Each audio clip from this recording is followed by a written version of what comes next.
કોઈ આત્મીય બને કે ન બને, હે મહારાજ મને બનાવે છે. એથી ઊંચી કક્ષાની વાત છે મધ્યનું 13.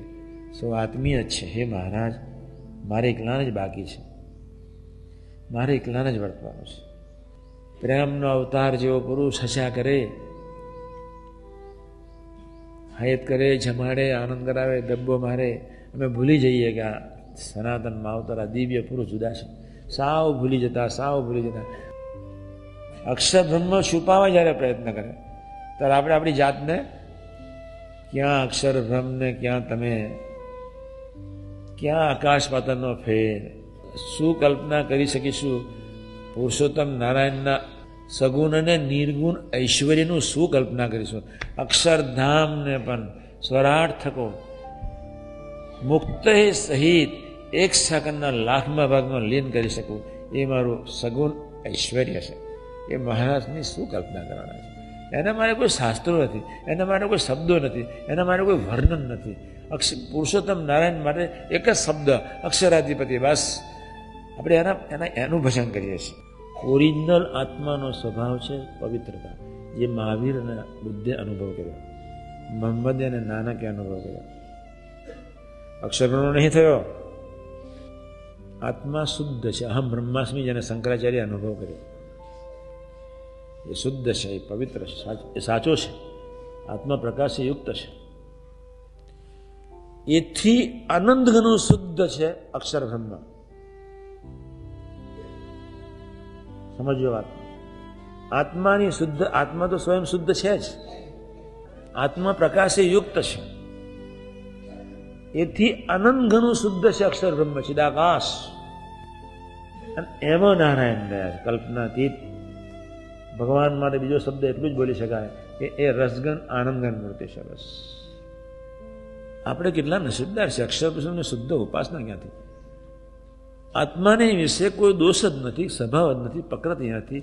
એવો અનુભવ સેંકડો સાધકોએ ભારતની ધરતી પર કર્યો. ભગવાન સ્વામિનારાયણે કહ્યું કે પ્રથમના સ્વરમાં એવા મલિન રજોગુણ તમોગુણના વિચાર આપણે સંબંધ જ નથી.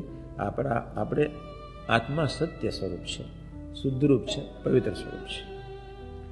એ આત્માને વિશે અક્ષર બ્રહ્મ વ્યાપક સ્વરૂપે છે. એ આનું અક્ષર બ્રહ્મનું નિર્ગુણ સ્વરૂપ કહેવાય. એટલે આવા હજારો કરોડો અબજો વિચારો હોય, એને આપણે કોઈ સંબંધ નથી. ભજન કરતા જ્યારે ભજન કરીએ સ્વામિનારાયણ સ્વામિનારાયણ સ્વામિનારાયણ, ત્યારે હું સ્વામી જ છું, યોગી મહારાજ જ છું, ગુણાતીત જ છું.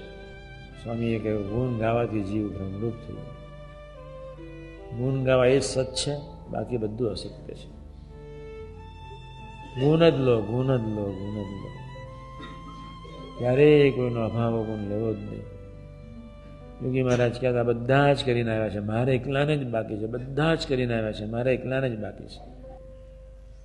એ સાધુ એનો આત્મા તો સારું થયું, 2-4 જણા કંઈક સમજ્યા.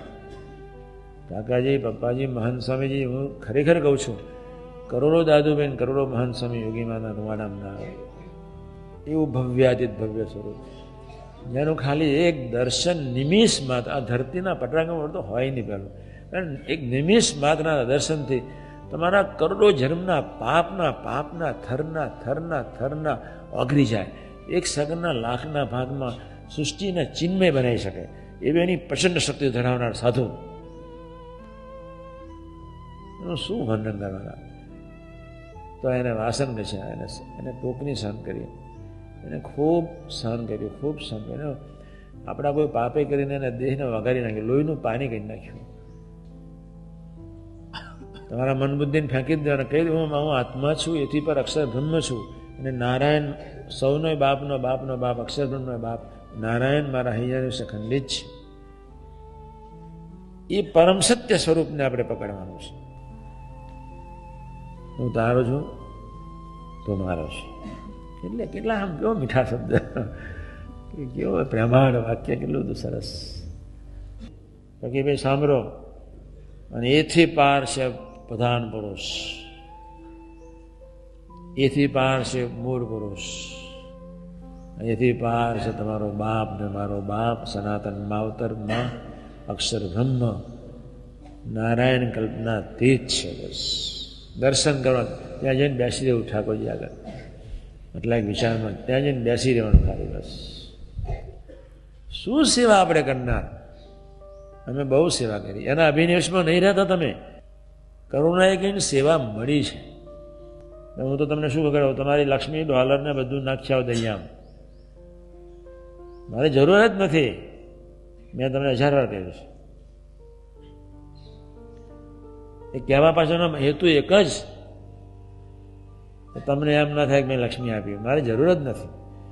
અને કાં તમને એમ થવું જોઈએ કે મેં મધ્ય 41 પ્રમાણે સેવા કરી છે. અહો ભાવે સેવા.